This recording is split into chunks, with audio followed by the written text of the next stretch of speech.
It's a very touching story. It also shows the love of Allah subhanahu wa ta'ala, the power of Allah subhanahu wa ta'ala. Never ever underestimate the power of Allah.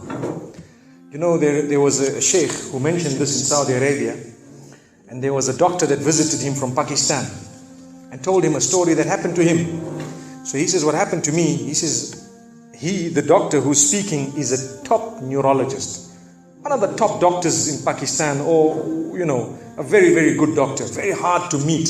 It's said that perhaps you would have to wait months on end before you can get an appointment to see him. So what happened is, he says, I was flying from one city to another, a very busy man, flying quite often within the country and perhaps even outside. And he says, suddenly, the clouds built up. Huge clouds, and the lightning started striking, and it started pouring, and there was lots of turbulence, and one of the engines was struck, and it was damaged. So we had to land. And so what happened is, the landing was at a nearby little airport or a little strip and so on.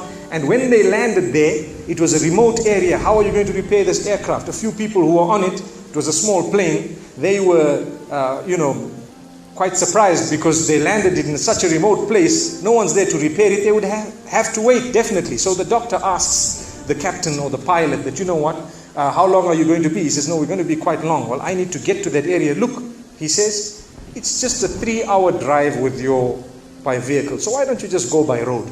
And you know, you can go there and get there. He says, okay, good idea, because this is going to take long. So he decides to go on one of the tri-shows, you know, in Pakistan, one of the areas, wherever it was, and he jumped in. And as they started progressing, the clouds built again. And the lightning was striking, and the rain started pouring. And it was pouring so much that their vehicle could not move much more because of the mud and because of everything else. And so it was quite an open area with a bit of farmland. And after a while they realized, look, we're not getting anywhere. There's a little house here. Why don't we just go there? We can read our salah. Perhaps we can, see, have a bit of a meal or whatever else. And they decided to knock the door. Strange people, strange land, far off, out in the rurals. And so he knocks the door, and he's got his little bag and everything, and he walks in. An old lady happened to answer the door after a while, and they spoke to her saying, look, this is what has happened, and we're going from so-and-so to so-and-so, and we just want a place, we want to read salah and so on. And she said, no problem, you can come in. She had a little musalla, a little sajjada, and she had a little baby on the side, or not a baby, but a child.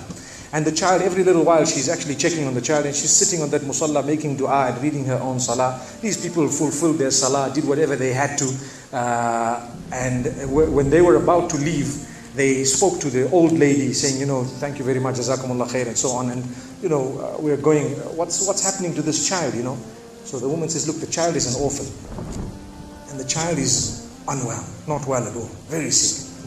And we've been to all the doctors around.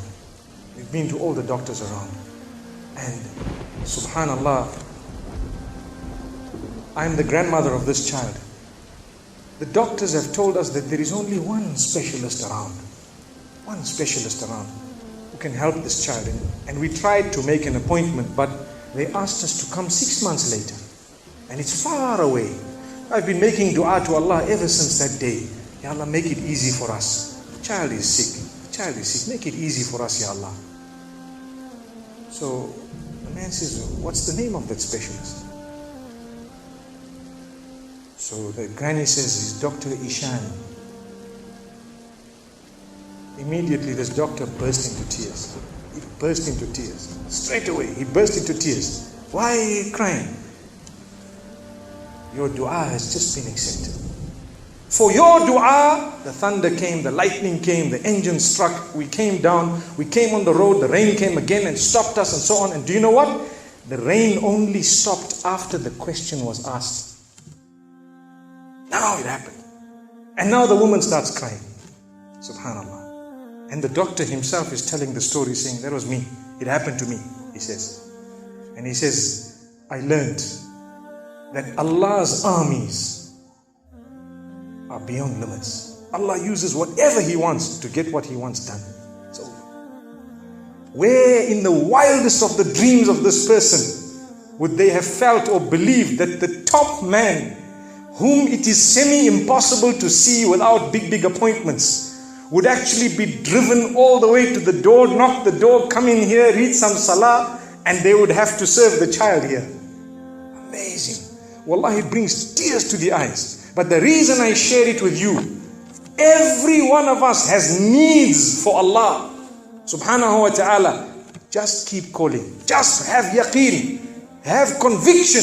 If it is meant, it will definitely come in your direction. You know, we use the term by hook or crook, but I don't want to use that today. I want to tell you, by the mercy and power of Allah subhanahu wa ta'ala, it will happen. It will come to pass. May Allah subhanahu wa ta'ala bless us. May He open our doors. May He grant us all shifa.